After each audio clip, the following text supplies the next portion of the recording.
broadcasting. Touchdowns. Shut your mouth, broadcasting. First round draft pick. Believe we got stats, kid. Quarterback stacking. 100-yard dashing. So tap in for the action. What teams got traction? Welcome to the Sim Podcast Show. I'm your co-host, Eric, and I'm always joined by my co-host, Ron. What up, Ron? What's going on? You know what we do? We talk about the National Football League on a weekly basis, including the playoffs. Ronald, we just had week 12, the turkey games. We're moving into week 13. How do you feel about the season? We only got like a couple games left. How do you feel? Hey, it's been a good season. Thanksgiving games weren't that great as far as competitive, but we're past the midway point. We're at the serious point now, right? We're getting into December football here pretty soon. This is like put up or shut up time at this point for just about every team. So listen, it's been a good year for the Steelers. Not so much the Patriots. We'll talk some more about that, but I feel pretty good. Yeah, we're gonna talk about Patriots, the Steelers. We're gonna have our Week 12 recap. We're going to do our power rankings. We're going to do our predictions with the upset specials. But first, we always kick it off with the NFL news.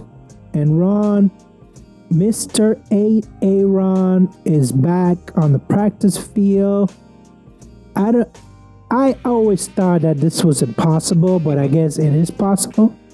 Do you think he's going to play? Basically what I'm asking. No. Maybe.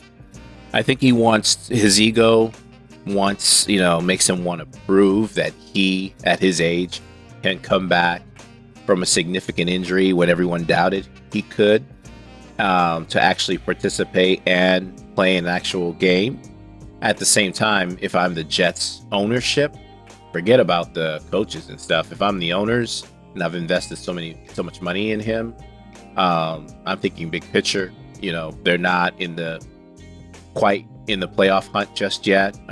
They got an easy schedule and they could turn things around, but things aren't looking that right for them. So if they can't muster a couple wins these next few weeks and get back into the playoff hunt, there's no chance I would have him out there. I don't care if he's able to go or not. So ultimately, why is he doing this? I mean, the Ego. Jets are out of it. Ego. They're not going to make the playoffs.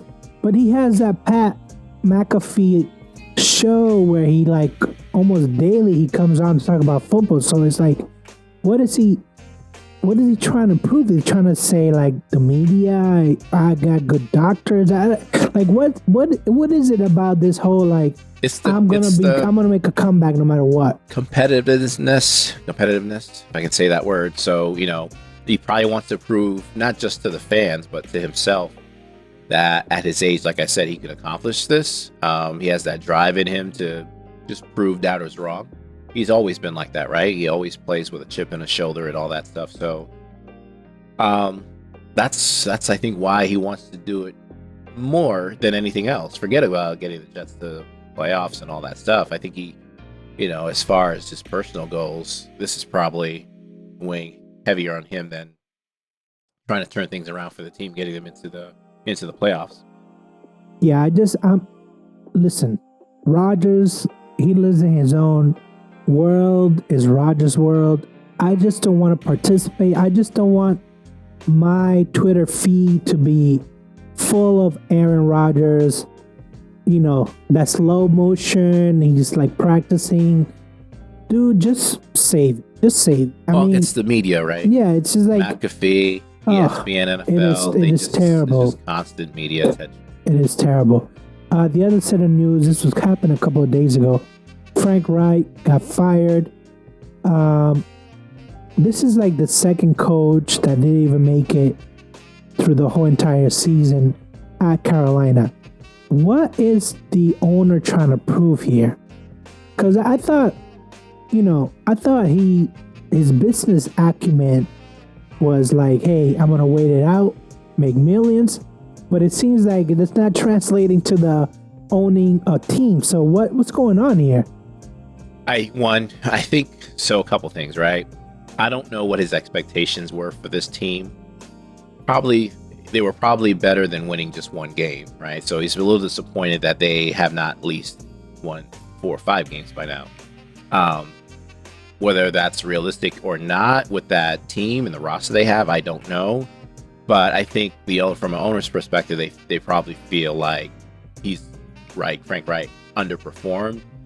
He was failing to develop the quarterback, and the team looked awful, worse than he thought it would. So, whether or not it's the right choice to make a move at this point, when you have no chance to make the playoffs, you should have came into the season knowing, even in that division, you're going to be outside looking in, basically. I don't know why you would make the move at this point, but so even if you have a crappy team, when you're a coach, you still got to get your team, motivated to play. You got to see some growth, right, in all your players. I don't think they've seen that this year, from not just the quarterback position, for all their players.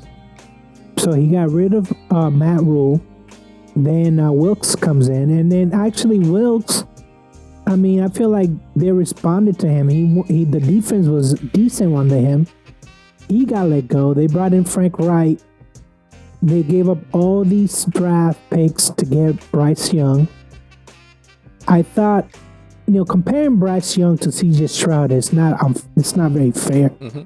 But I guess the owner was like, hey, I want him to be the same guy as C.J. Stroud.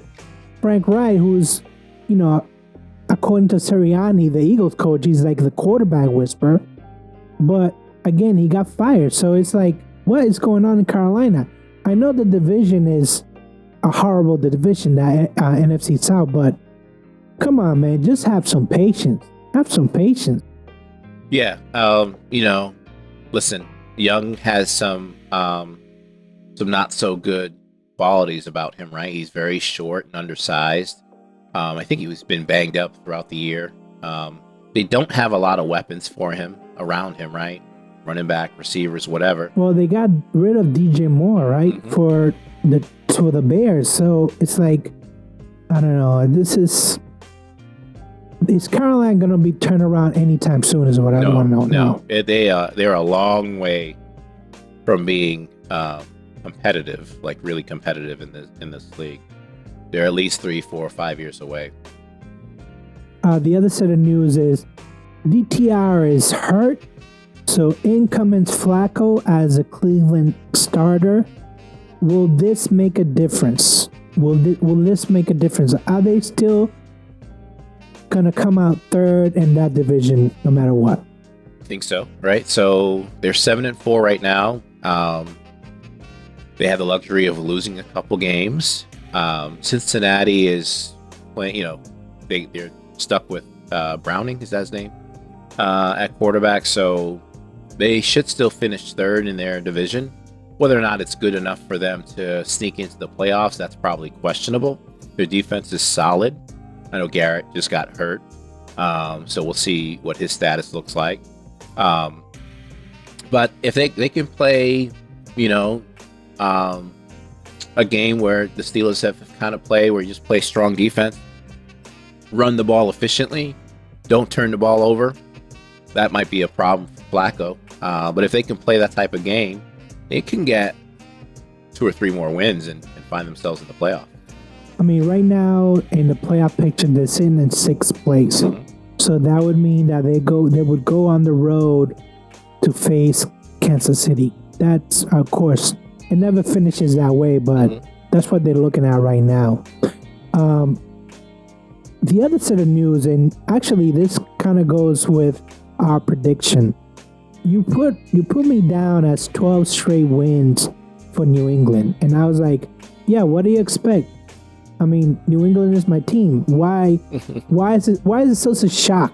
Yeah, I put this down here because I wanted to make sure I didn't miss to talk about it, but I went back and looked because I feel like every week you pick them to win, and you have basically every week except for week 1. Except for week 1, you pick the Patriots to win. So no sort of you're just basically saying, I don't care who we're rolling out there, especially at the quarterback position, we're going to win this game. And I don't know because if you actually truly believe that. I believe in, listen, 10 points to the Giants, 10 points to the Colts. That should be enough to win any game in the National Football League. However, we have Mac Jones on our team. Mm-hmm. We have a terrible offensive line. We have terrible receivers. That is not enough to win in the National Football League. But I told you that this week is different. This week there's light at the tunnel. Yeah. And let's just we'll save it for the predictions. So let's do a quick recap of week 12 because we were talking about how New England, again, Giants 10 points, but New England only had 7 points. You had New England winning 16-13, and New England winning 17-10. Final score was 7-10. I saw highlights of this game because I had to work. And you know what?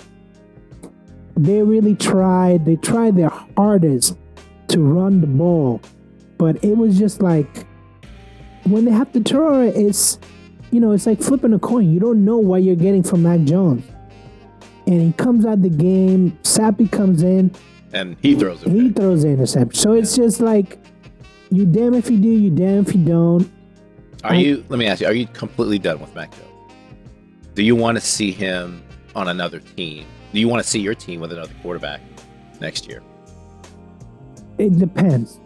If Bill Belichick is still on the team, Mac Jones needs to go. If Bill Belichick is not on the team, I wouldn't mind giving Mac Jones a try because I think he definitely has the skill to play in the NFL. I just don't know if that combination, because obviously he was successful with Josh in charge, but Bill was like, oh no, I'm just going to give you 2 defensive coordinators to like figure it out. And he was like, what? This doesn't, the whole Brian Hoyer was like, hey kid, this is not what you should be getting on your 3rd year. And it just snowballed into like Bill versus Mac. That was a battle that Mac Jones should have known he was going to lose. You can't go against a head coach and not do what he tells you. Do you see Mac at this point? I don't know. Is this his 3rd year? 4th year. This is all right. So he's not. Is he getting extension or no? Most likely not, right? They haven't announced that they picked up the 5th year. So you think they will?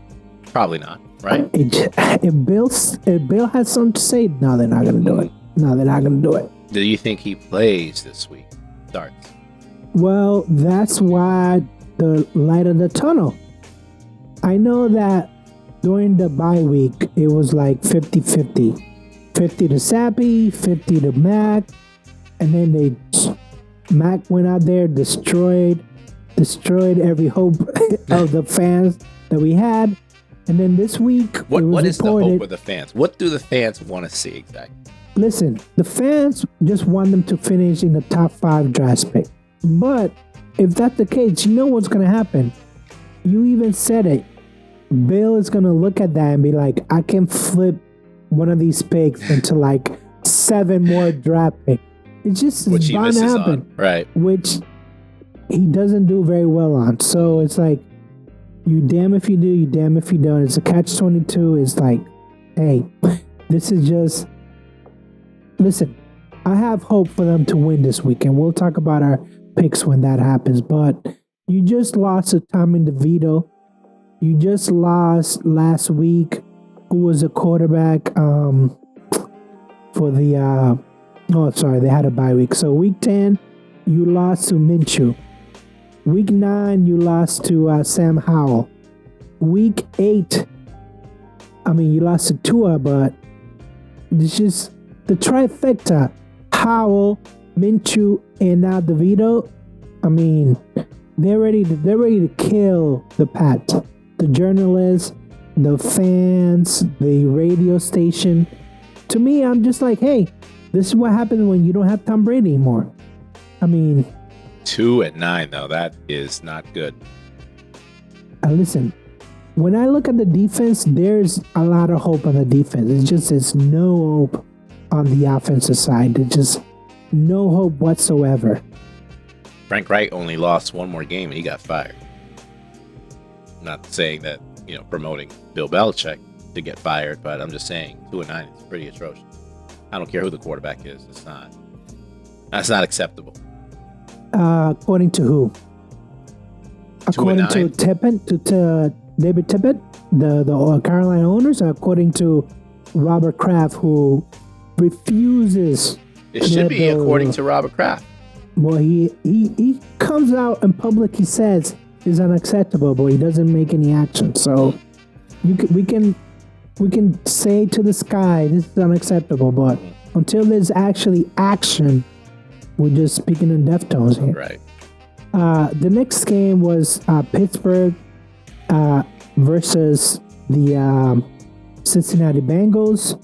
You picked it as Steelers winning 17-14. I picked it as Steelers winning 17-6. Final score was 16-10. I actually watched this game. 400 yards for Pittsburgh.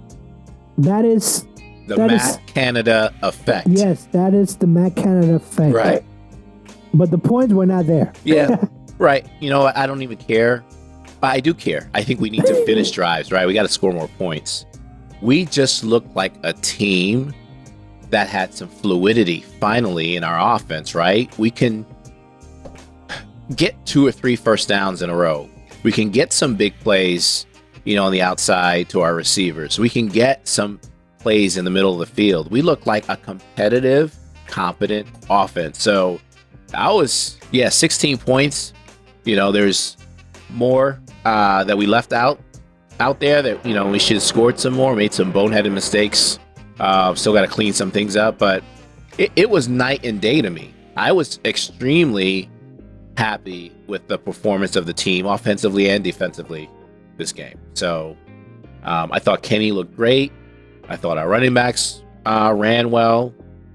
Besides the one fumble that Warren had, we dominated time of possession, 37 minutes to 22 minutes. We dominated the game, even though we were losing at halftime. I felt at no point were we not in control of the game. So it's a great win. I think we got to go out there now and repeat it, right? It's good to have one good, 400-yard game finally after 20-some games, whatever it was. Now let's continue to repeat it. We got some easy games coming up. We just got to, go out there and keep it going. Listen, I was very impressed. I know Kenny didn't technically have any touchdowns under his book, but the fact that he was actually using the middle of the field. For some reason, Matt Canada refused to do that.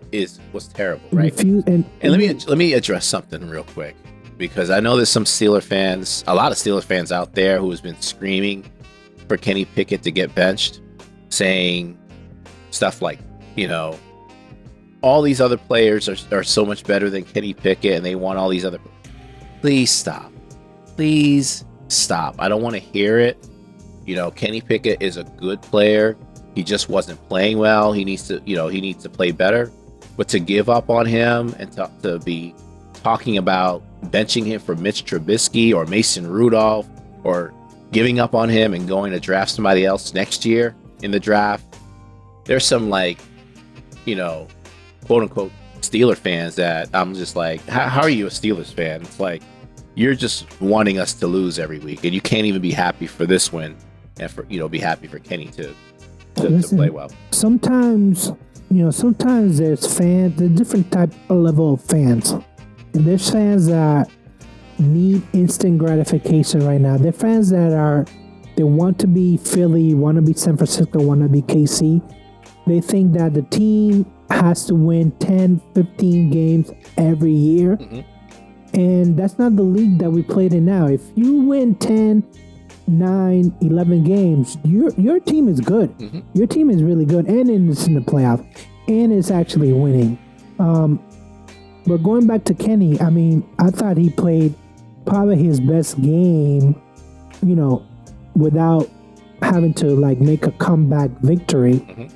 278 yards, and Pat Freiermuth 9 catches for 120. That is excellent. Yeah, middle of the field's open, right? We Yeah. finally used our tight ends. I think he probably had, prior to this game, a total of like 7 catches or some crap like that. Something like was totally unacceptable. You know, we allowed it. You know, and it's ridiculous. You know, that one of the best tight ends in the league, in my opinion, a lot of people's opinion, it would take this long to get him going, and we can't design plays to get him going. Same with Deontay. The dude is. I know he had his issues this game too. You know, where he wasn't like showing effort and stuff. But that guy is 100 reception receiver every year. Every year he should have 100 receptions. There's no excuse for him not to have that. So we gotta, being a coordinator, you got to be able to get the ball in your players' hands, your best players. And Canada had no clue how to do it. And we've been dealing with this for 3 years, and finally, they cut the cord. And it looks like they're gonna hopefully turn things around. I was so impressed with what I saw that I am back on the Steelers bandwagon as them winning that division. I think that they already beat Baltimore, right, this year, so they own the tiebreaker. It's just a matter of fact, they have easy games coming up. I feel like they can get this division and finally have a home game for the playoffs. So I feel confident. I gave them 11 victories at the beginning of the year. Getting rid of Matt Canada actually helped them a ton. A ton. I just maybe the run defense needs to be better, but isn't Minka coming back? He is practicing his full participant today, so I'm expecting him to play this week. Yeah, I really like what I'm seeing from the Steelers. Ron, who was your upset special? So I had Chicago beating Minnesota 24-23. They did win, but it was 12-10. Completely horrible game to watch. Dobbs was terrible. Threw 4 interceptions, I believe. I thought Chicago would score more points. I thought Fields would be able to run a little bit more. You know, he still wasn't that great, but they did enough to win.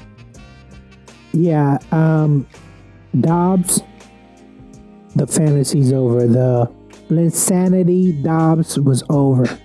now that the coach might not like, it's being mum about him starting after the bye week, which to me, who else do they have that, I think you have to go back to Dobbs, but I don't know.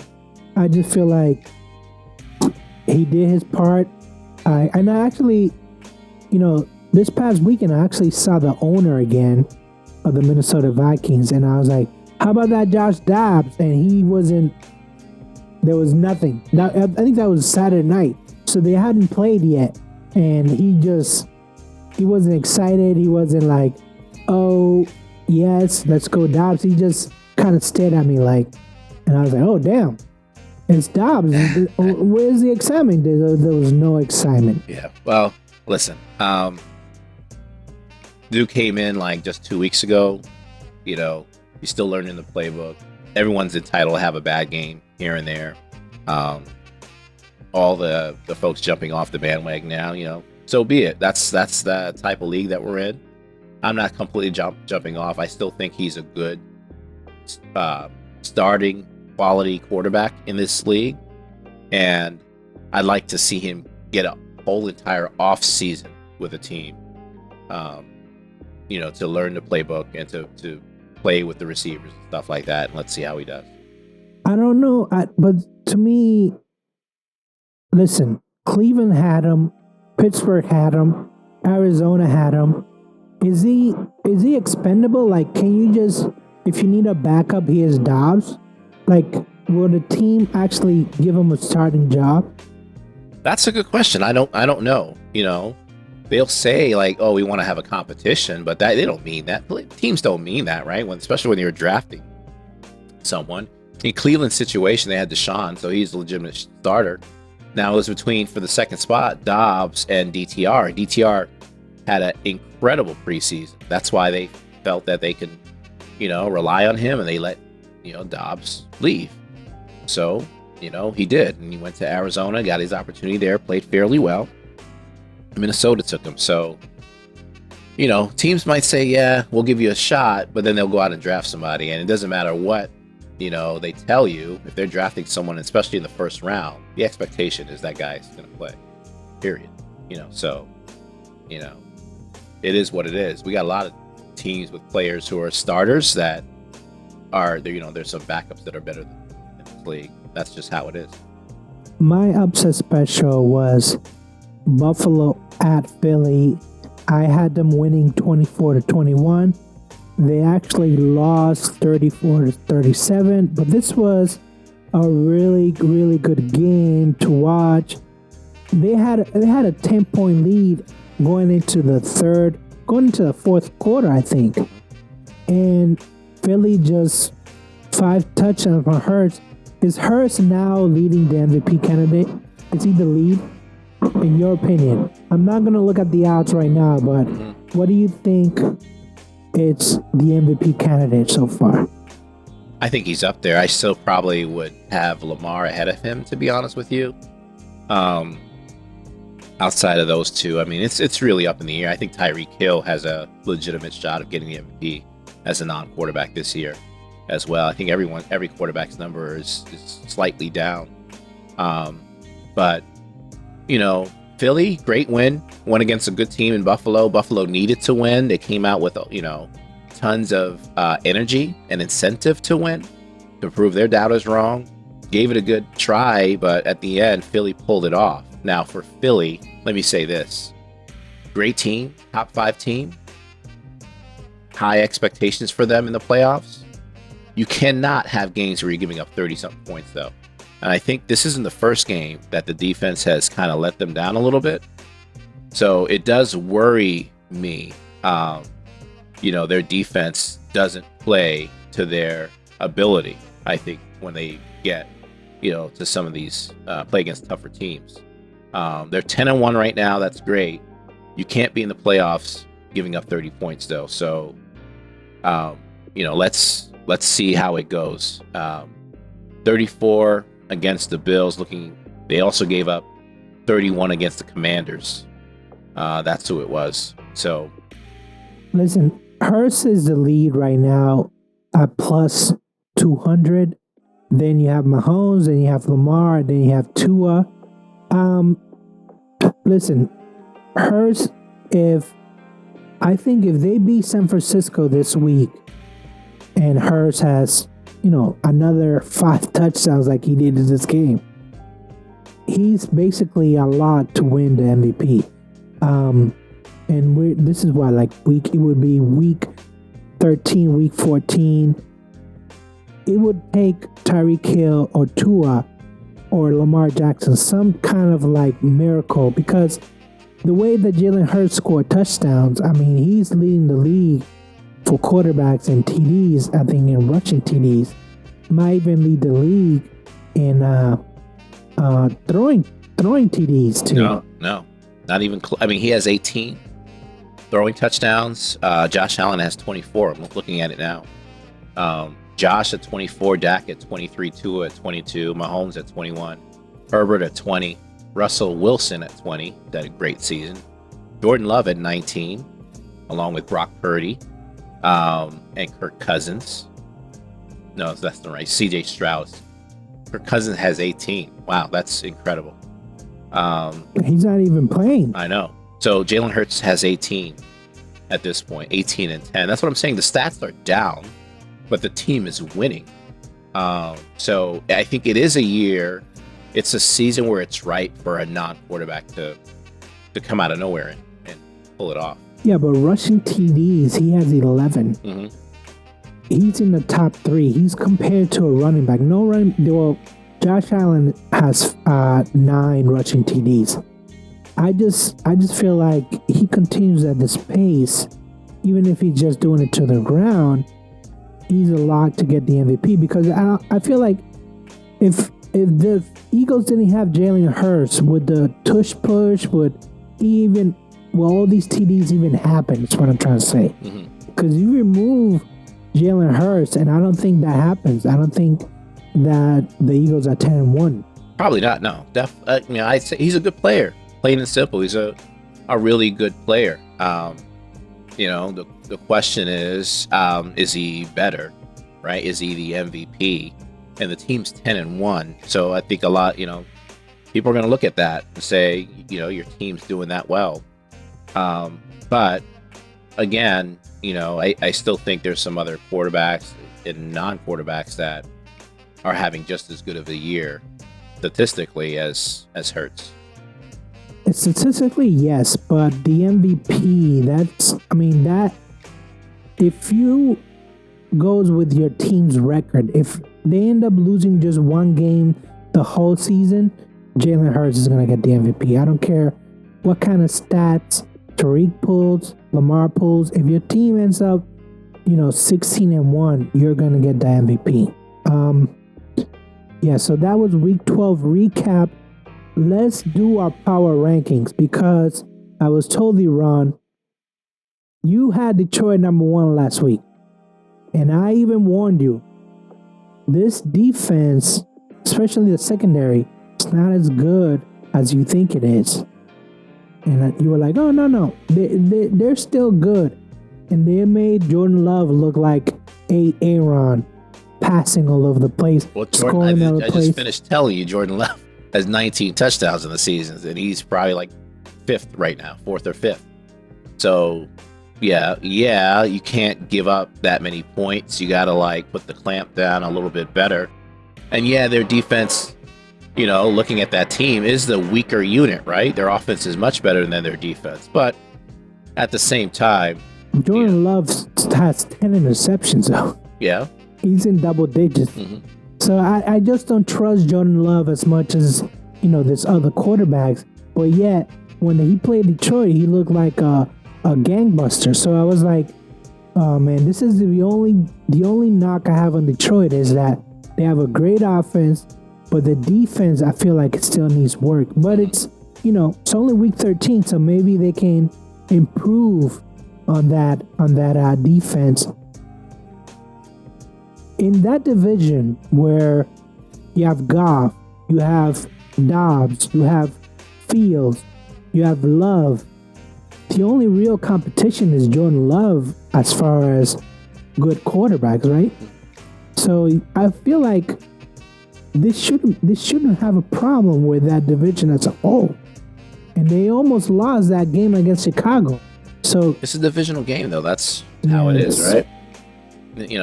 Those teams in your division play you tougher, right? So Detroit, where are they sitting at right now? 8-3. I think they'll take that. Do they need to make some improvements? Absolutely. They got defense. So we just said you got to play better. Goff has to play better too. He can't turn the ball over. But listen, they're okay. They're sitting pretty fine. Now you're talking about rankings at this point. I dropped them. Not out of my top 5, but I got, Philly number 1 at this point, Baltimore 2, San Fran 3, and then I put Detroit at 4, and then the Dolphins at number 5. Yeah, I haven't had Detroit on my top 5 since week 11. I just don't trust them.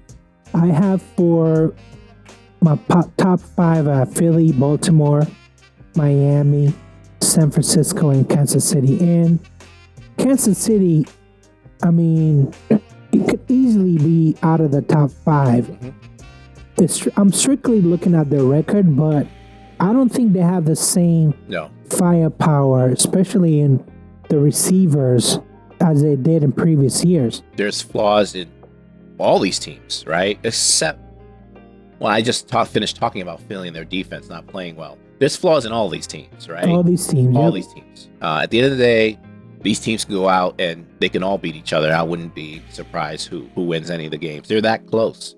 The league is that close. So, yeah, Kansas City, I don't have them in my top 5, but they're right there. Detroit, you don't have them in your top 5, but I think they're right there. Yeah, they're right there too. So anything can happen once we get to the playoffs.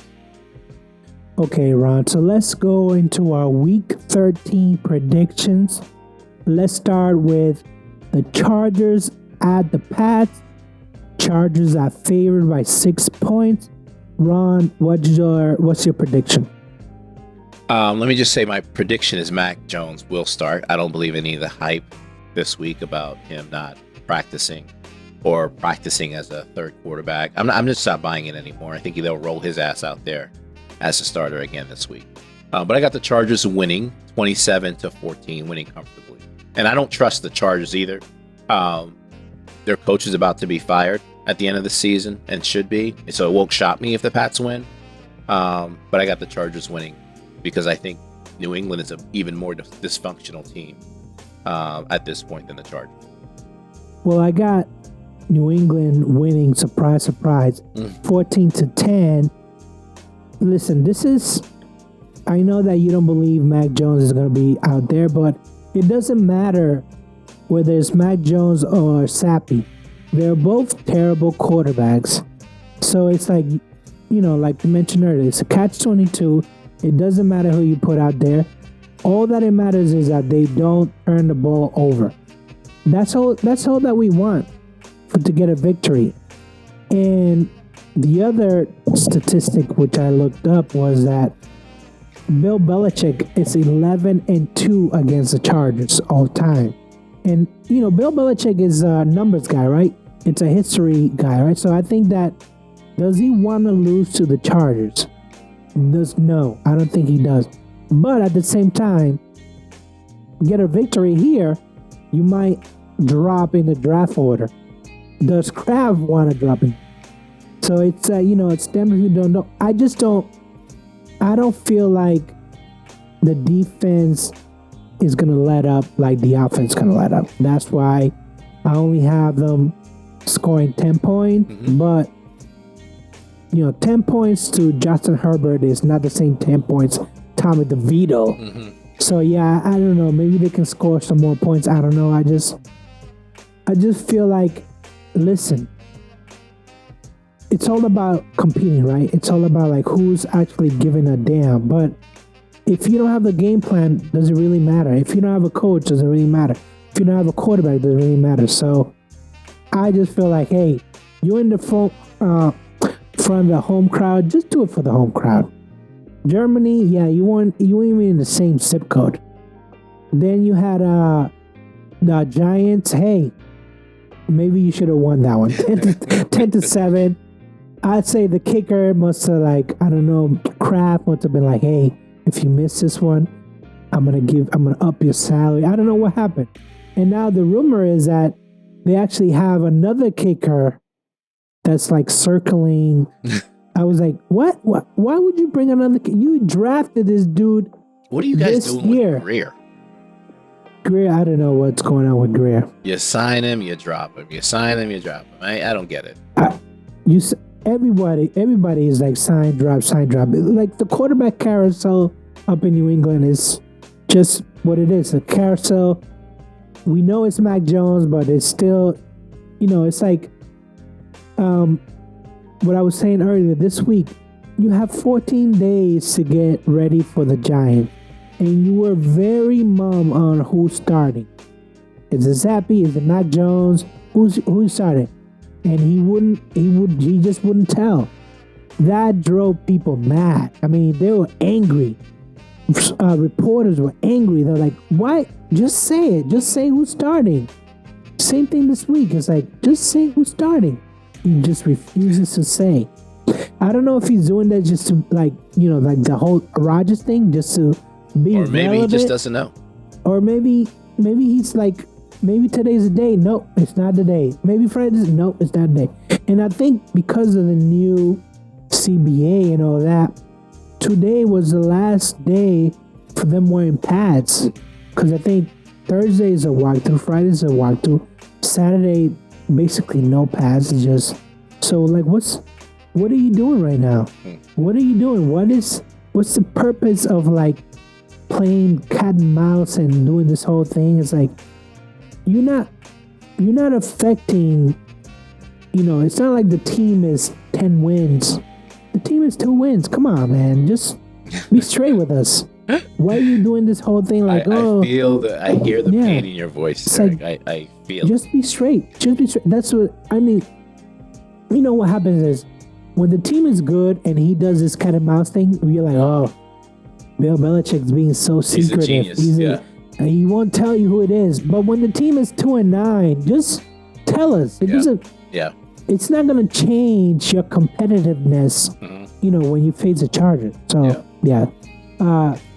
Ron, the next game, Arizona at Pittsburgh. Pittsburgh is favored by 5.5. What's your prediction? Yeah, I got the Steelers winning 24-13. This game's at home. Minka, we just talked about. It looks like he might play. He's a full participant this week. This is a game we gotta get right. You know, we're 7-4. Got to get to 8-4. We're a better team than the Cardinals. We're gonna have to control Murray, make sure he's not like scrambling all over the place. But we're a better team, and we got to go out there and show it.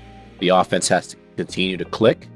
I see this, being a 10-point game or so, and I see the offense doing well. I see the defense getting some turnovers too, and leading to some short field position, which should lead to some scores. So I got Pittsburgh winning comfortably, 24-13.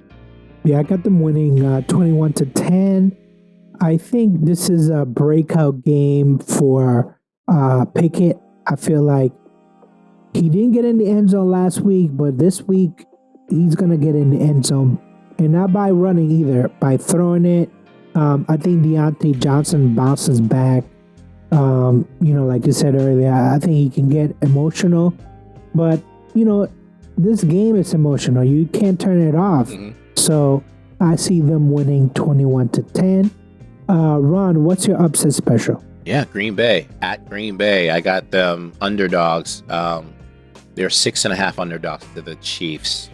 I got Green Bay winning 26-23. And it's not so much that I'm a Jordan Love fan. I think he's good. He's a competent quarterback. I just don't trust. You just talked about it. I don't trust any Kansas City weapons. I saw what happened when they went into Denver, right? What happened to Kansas City. So, Green Bay's not an easy place to play either. I'm surprised the spread is this big. Kansas City is the better team, but I have a feeling Green Bay's going to pull off the upset here. Listen, I'm going to give you a warning about Jordan Love because I was heavy into Jordan Love at the beginning of the year. He let me down. Apparently, he's gotten much, much better now. I don't know if he's better than Kansas City, but from what I'm reading, I guess one of the running backs, Aaron Jones, is practicing or not practicing. I don't know what's going on. I just feel like the Green Bay receivers are actually pretty good. It's just that Jordan Love hadn't come up with it, but now it looks like he's coming out. It looks like Matt LaFleur is finally getting redemption out of Jordan Love, but I'm going to be cautiously optimistic about this game. My upset special is Denver visiting Houston. They're favored by 3.5. Houston is. I got them winning 24-21. You have Denver winning. Yes, I have Denver winning. I think Wilson has the magic back. I think the defense is finally playing up to par. And Houston is my quote-unquote adopted team, and I like CJ Stroud, but I kind of like Denver in this game. I think they can actually turn it around and win 24-21. And I think they're up to 3 road games, so this will be number 4. So I have them winning this game. Ron, we are on week 13. What do you have to say to the Steelers fan out there? Let's get this. We're back. We got an easy schedule.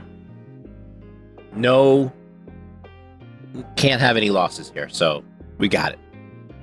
Yeah, you can't have any losses. I feel like you can beat Seattle, and I think that last game against Baltimore is gonna be a great game. And it might be for the division. Who knows? Depends how how well Baltimore does, but I just don't have the same faith in Harbaugh as before. I just don't. I don't know. I don't know what it is about him. I don't know. Like, I know that the Pats faced him a lot when they were good in the playoff, and he beat us at one time at home. He came in during the playoff game, and he beat the Patriots, and everybody was like, "Oh man, this team is great." Then the following week they lost. So I don't know. Harbaugh is not his brother. Is what I'm trying to say. And I think he's the oldest, right? He's older than the other Harbaugh brother. I don't know. I just don't trust him as much as I should. But I got a message for the Patriots fans out there. Stick up for the Patriots. Stick up. I don't like seeing all this like tanking, all this excitement over the team tanking. Listen, you might not be here in March or April, whenever the draft is. Just enjoy game by game. Just enjoy game by game. I don't want to see this. I don't want to see this, cheering for the team to lose is basically what I'm saying. That is what I'm seeing. And I'm like, what? Why are you cheering for the team to lose? This is terrible. This is terrible. And then, when they're winning, you're back on the bandwagon? You're back on like, yes, I knew you could do it? No. Stick to the Patriots. Stick for them. And that goes to like the radio stations, the journalists. That goes to like people that follow the team. I don't know. I just want to see a lot more enthusiasm. I know the team is not good, but geez, I mean, I you know what? We're gonna have instant reaction this Sunday because what time is your game? 1:00. Okay. So we're gonna do the IR 2 right after, when we do it like around 7:00, and I feel like I'm finally gonna pump my chest in a victory. I feel it. I feel it, Ron. I feel it. And you should too feel it too. I don't know if you're a Pats fan and you're like distressed about them losing. Don't be. This is a guaranteed victory. Wow. Wow. I'm gonna say this is a guaranteed victory. I feel like the Chargers defense is terrible. It's terrible. I think about the defense being terrible, and then I think, wow, we have terrible quarterbacks. And you just lost to the Giants. I just thought about Mac Jones and Sapp. I'm like, oh man, this is gonna take a miracle. But I feel like this is a game. I feel this way about the Saints game, and we still lost. But let me I ask feel you, like what this has to happen from here on out for Belichick to get fired? He's not the rest of the get games. fired. What if they lose every week? Listen, they can go 2-15 and he still will not get fired. Okay. No. Now, there was a rumor that he might get traded, but he's not on the contract after 2024. He signed a multi-year deal back in 2022. So he's only signed 2023, 2024. So he can just walk away. There's nothing holding him back, basically what I'm saying. I just don't see him getting fired during the season. I definitely see him walk into another team, but I just don't see him getting fired. That's just not gonna happen. So we're gonna have IR 2 this week on Sunday after the games. Ron will be talking about the Steelers. I'll talk about the Pats, and then next week we'll do week 14, and we'll have kind of like an idea of where these teams are in the playoff contention. Because there's a lot of teams out there with 5 wins that's still in it. There's a lot of teams with 6 wins that are still in it. So I don't want to count those teams out yet, because anything can happen. Right. Like I'm looking at, for example, I'm looking at the Colts, Texans, they have 6 wins. I'm looking at Denver, they have 6 wins. NFC, I'm looking at the Vikings. They have 6 wins. I'm looking at the Seahawks have 6 wins. And then, then you have other teams that have 5 wins. The whole NFC South. Yeah, basically. Well, the NFC, I mean, if someone other than the division winner comes out of the NFC South, that's not going to happen. Yeah. They did something wrong. Something terribly wrong. Yeah. Because even the Rams have 5 wins and they're in 3rd place. Yeah. It's up for grabs in that. It is like it was last year, right? I think 8 wins won the division last year, if I remember correctly. So, it's anybody's. Tampa, come on, man. Come on, Buccaneers. Like, let's get some wins going, huh? No, not with Baker Mayfield. I feel like they made a mistake, Mayfield. I feel like if Atlanta wins that division, but the Bucs and the Saints did something terribly wrong. Yeah, so in that case, I say peace. Ace. Hey guys, thanks again for watching. Don't forget to like and subscribe. Any questions or comments, feel free to hit us up on Shut Your Mouth Podcast at gmail.com. That's ShutYMPodcast at gmail.com. You can also hit us on Twitter or on Instagram at SYM Podcast. Thanks again.